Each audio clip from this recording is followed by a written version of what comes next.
तो hey everyone, कैसे हैं आप सब लोग। माइसेल्फ डॉक्टर तुषार एंड आज इस वीडियो में बात करेंगे आपके topic hypothermia in newborn. So this is also one of the most important topic similar to the neonatal jaundice, जो कि हमने पिछली वीडियो में कवर किया था। तो बाई चांस अगर आपने वीडियो नहीं देखी तो जरूर से चेकआउट कर लेना, क्योंकि वो भी इंपॉर्टेंट है एंड ये भी इंपॉर्टेंट है एंड दोनों बहुत बार एग्जाम में पूछे जा चुके हैं। ठीक है, सो ये वीडियो आपको हाइपोथर्मिया के बारे में बताएगी एंड ये नोट्स आपको हेल्प करेंगे कि कैसे एग्जाम में लिखा जाता है। क्लियर। एंड ये नोट्स आपको हमारी टेलीग्राम, व्हाट्सअप एंड नोट्स वाला डॉट साइट तीनों जगह पे अवेलेबल है, तो वहाँ से आप इजीली डाउनलोड कर लेना। तीनों के लिंक नीचे डिस्क्रिप्शन में है, तो ज़रूर से चेकआउट कर लेना। ठीक है, तो चलो स्टार्ट करते हैं अपने टॉपिक को। सबसे पहले बात करेंगे डेफिनेशन की। सो पहले बेसिकली हम देखें लेमैन की भाषा में अगर बोलें कि हाइपोथर्मिया क्या है, तो जो बेबी है यहाँ पे अगर हाइपोथर्मिया इन ब्रॉड एस्पेक्ट देखें तो बॉडी का ठंडा पड़ जाना। एक बॉडी अपना टेम्परेचर मेंटेन करके रखती है, अगर वो टेम्परेचर से लो नीचे जाता है बॉडी का टेम्परेचर, तो that condition is known as the hypothermia. And ये बेबी के केस में ज़्यादा रैपिडली होता है। क्यों होता है वो देखेंगे। तो सबसे पहले बात करेंगे इसके डेफिनेशन की कि hypothermia in newborn is defined as a core body temperature. जो बेबी का कोर बॉडी टेम्परेचर है it is below 36.5 degree Celsius. ठीक है, एंड एक्सिलरी टेम्परेचर हम ले रहे हैं इसमें। ठीक है, it is a serious and preventable condition. ठीक है, एक तो सीरियस कंडीशन तो है लेकिन इट इज़ प्रिवेंटेबल। ठीक है, अगर प्रॉपर स्टेप्स फॉलो करोगे तो इस कंडीशन को हम प्रिवेंट कर सकते हैं due to the neonatal immature thermoregulation. ठीक है, क्योंकि बेबी जस्ट बॉर्न हुआ है तो उसके जो आपके थर्मो रेगुलेशन के मैकेनिज्म है वो इतना प्रॉपरली फंक्शनिंग नहीं होता है। इसलिए स्पेशली और किस कंडीशन में वर्स होता है ये, अगर बेबी प्री टर्म हो या अगर लो वेट का हो बेबी, तो उस कंडीशन में तो और भी सीवियर हो जाता है। तो इसी कंडीशन को हम क्या बोलते हैं, आपका हाइपोथर्मिया बोलते हैं। WHO ने इसको कैसे क्लासीफाई किया है टेम्परेचर के हिसाब से। अगर 36 से 36.4 डिग्रीज़ होता है, सो इट इज़ इस कंडीशन को हम माइल्ड या आपका कोल्ड स्ट्रेस बोल सकते हैं। ठीक है, अगर वो 32 से लेकर 35.9 के बीच में है, सो इट इज़ इसको हम लोग आपके मॉडरेट हाइपोथर्मिया लेते हैं। एंड अगर वो उससे भी नीचे, that is less than 32 degrees baby का टेम्परेचर चला जाता है, तो that is the severe hypothermia. ठीक है, तो ये WHO का क्लासिफिकेशन है, this is also important. Now अब ये न्यू बॉर्न में ज़्यादा क्यों होता है। सो बेसिकली आपने ये हमेशा सुना होगा कि जो छोटे एनिमल्स होते हैं जिनका साइज़ छोटा आता है उनका लार्जर सरफेस एरिया होता है। ठीक है, एंड जितना लार्जर सरफेस एरिया होगा उतना जल्दी उस सरफेस से हीट बाहर जाएगी। तो सेम कंडीशन बेबीज़ के साथ भी फॉलो हो रही है। बेबीज़ का जो वॉल्यूम के हिसाब से जो सरफेस एरिया है वो ज़्यादा है क्योंकि उनका साइज़ स्मॉल है, तो जो हीट का बाहर निकलना है वो रैपिडली होता है। ठीक है, तो यहाँ पे वही लिखा है कि large surface area to the body weight ratio, जिसकी वजह से क्या होता है, there is a increased heat loss. Clear. Baby की स्किन थिन होती है and it has less subcutaneous fat, जिससे प्रॉपर इंसुलेशन भी नहीं हो पाती है, तो ये एक और रीज़न हो गया। Also poor shivering mechanism.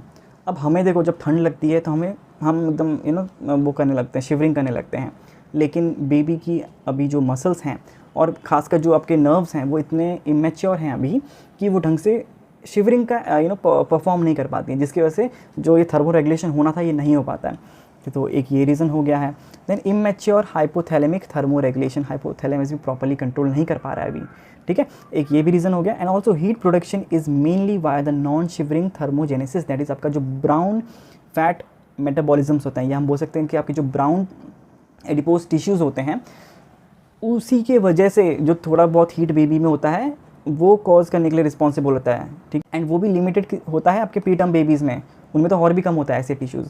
तो ये हो गया आपके why are the newborns are at risk. Clear. कोई भी डाउट हो तो नीचे कमेंट सेक्शन में ज़रूर से पूछ लिया करो। ठीक है, now let's talk about the causes. इसमें सबसे पहले आपका अगर कोल्ड डिलीवरी और रिकवरी रूम है, ठीक है, जहाँ पे बेबी की डिलीवरी हो रही है, यहाँ पे बेबी को रखा है वो थोड़ा ठंडा है, तो एक रीज़न ये हो सकता है। There is a delayed drying and wrapping post birth, simple. ठीक है, इनएडिक्वेट क्लोथिंग और कवरिंग हो रही है बेबी की। देन प्री टर्म और लो बर्थ वेट इन्फेंट्स हो गया क्योंकि उनमें लेस फैट होगा और पुअर थर्मोजेनेसिस होगा। देन प्रोलॉन्ग रिससिटेशन या बाथिंग इमीडिएटली आफ्टर बर्थ, ये रीज़न हो सकता है।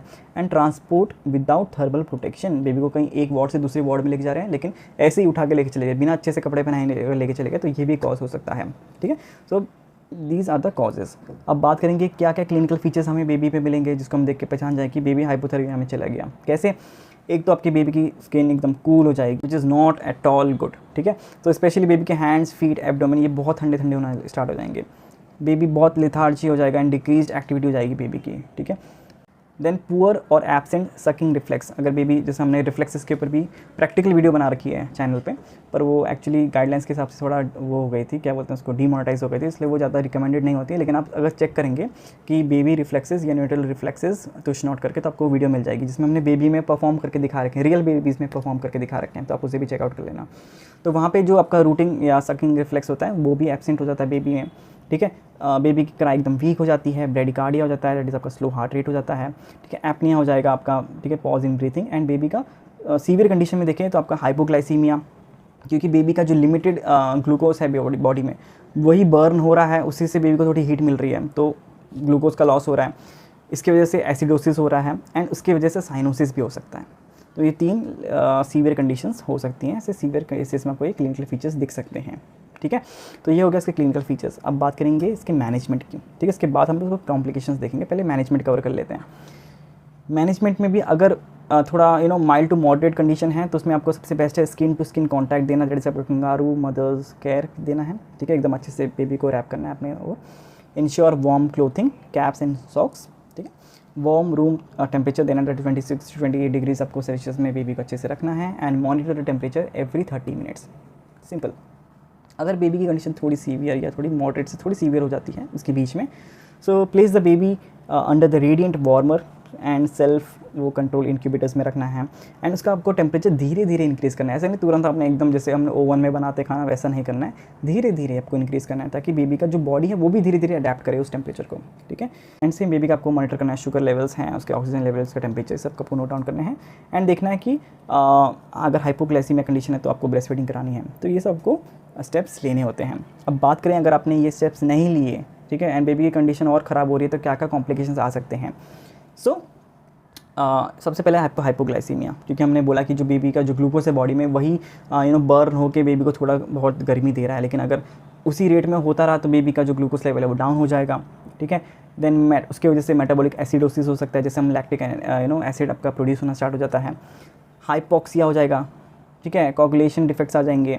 देन आपका पल्मोनरी हाइपरटेंशन आ जाएंगे। ये सब कॉम्प्लिकेशंस है कि जो एकदम स्टेप बाय स्टेप आ रहे हैं, कि एक बार ये कंडीशन हुआ तो उसके बाद स्टेप बाय स्टेप, जैसे हम लोग बोलते हैं ना कि जब मल्टीपल ऑर्गन फेलियर होता है तो वो भी कैसे स्टेप बाय स्टेप होता है ना, इसी केस में भी ऐसे ही हो रहा है कि स्टेप बाय स्टेप बेबी के जो ऑर्गन्स हैं उस पर इफेक्ट आ रहा है, ठीक है। सेप्सिस हो जाएगा due to the immune compromise and death आपका, specially in the severe hypothermia, ठीक है। सो ये इसके कॉम्प्लिकेशंस हो गए। एंड प्रिवेंशंस ये तो सेम है आपका जो मैनेजमेंट का, दैट इज़ आपका maintain the warm chain from birth to आपके जब तक उसको शिफ्ट करते हैं वार्ड में, ठीक है। Immediate drying and wrapping after birth, warm environment during delivery and resuscitation. फिर आपको ब्रेस्ट फीडिंग करानी है बेबी को, use of cap, socks, blankets and avoid unnecessary bathing और एक्सपोजर, ठीक है। सो ये हो गया इसके प्रिवेंशंस, जिसकी वजह से हम बेबी में हाइपोथर्मिया कंडीशन रोक सकते हैं कि वो बेबी में ना हो। क्लियर। तो बस आज के लिए इतना ही था। आई होप आप वीडियो अच्छे से समझ गए होंगे, इसमें इतना कुछ कॉम्प्लिकेटेड नहीं था, इजी टॉपिक है एंड पर बहुत इंपॉर्टेंट टॉपिक भी है, ठीक है। तो अगर आपको वीडियो अच्छी लगी तो प्लीज़ वीडियो को लाइक कर देना, शेयर करता हूँ अपने फ्रेंड्स के साथ, ठीक है, उनका भी हेल्प हो जाएगा। एंड बाकी सब्सक्राइब जरूर से कर लेना, ठीक है। हम बहुत पास है 1 लाख सब्सक्राइबर्स के, तो प्लीज़ यार जल्दी करा दो। तो बस आज के लिए इतना ही, मिलते हैं नेक्स्ट वीडियो में। Till then take care, bye bye.